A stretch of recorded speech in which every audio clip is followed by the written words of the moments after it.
church. And so they did. Now just think about the significance of this.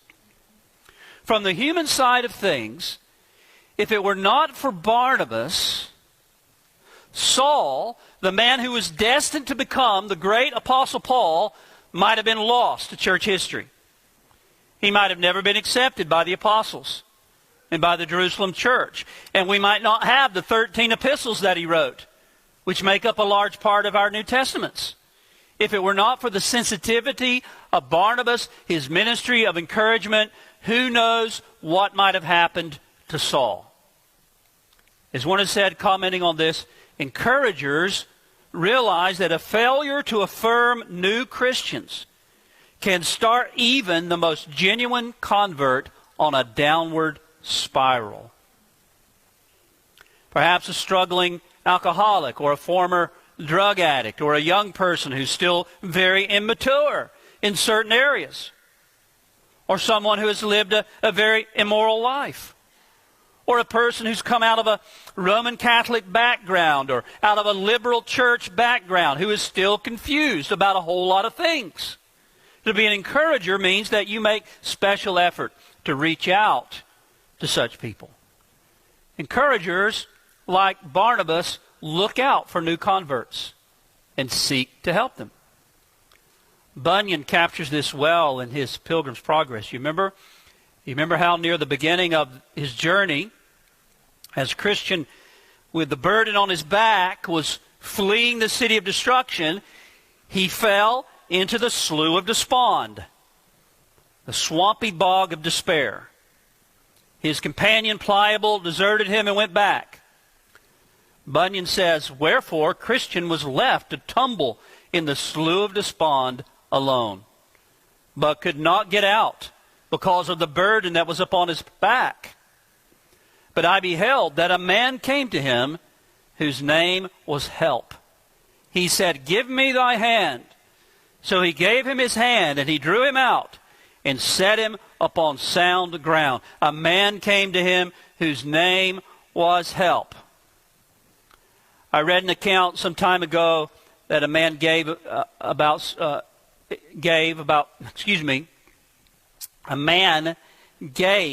concerning how he was greatly encouraged by certain Christians when he was a new convert.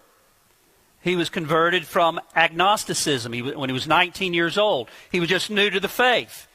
He was completely lost and confused about many things in the Bible.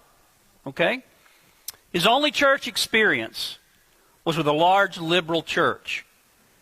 He says, thankfully, a burly Christian hockey player in the new church he was now attending saw his name on a stack of cards in the pastor's office. He took him under his wings. He introduced him to his sister, who was also a new Christian, and to a group of believers who met in his home for a Bible study. Well, as this new convert struggled with some of the most basic issues, things that many of us just take for granted because some of us have grown up in church all of our life. Even things, he struggled with these things. Even things like the total inspiration of Scripture, for example.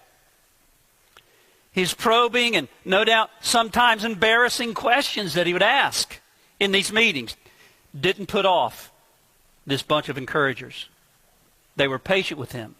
And this young man later became a missionary to Pakistan and a Baptist pastor. All that he became was in part because of the encouragement he received from that little band of encouragers. But not only do we see Barnabas encouraging a new convert, secondly, we see him here in our text in Acts 11 encouraging a potential church plant. A potential church plant. Barnabas is the man the church determined to send to Antioch to check things out.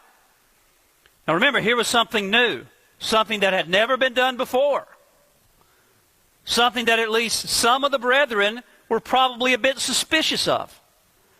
But Barnabas was not a man with a fault-finding, critical spirit. He was a man with a quick and charitable eye for the grace of God in others. And so we read in verse 23, when he came and had seen the grace of God, he was glad and encouraged them all that with purpose of heart they should continue with the Lord. He encouraged them, and he continued with them, ministering to them and encouraging them, and many more people were added to the Lord. Here again, we see Barnabas engaged in the ministry of encouragement. And again, the importance of what he did here can hardly be overemphasized.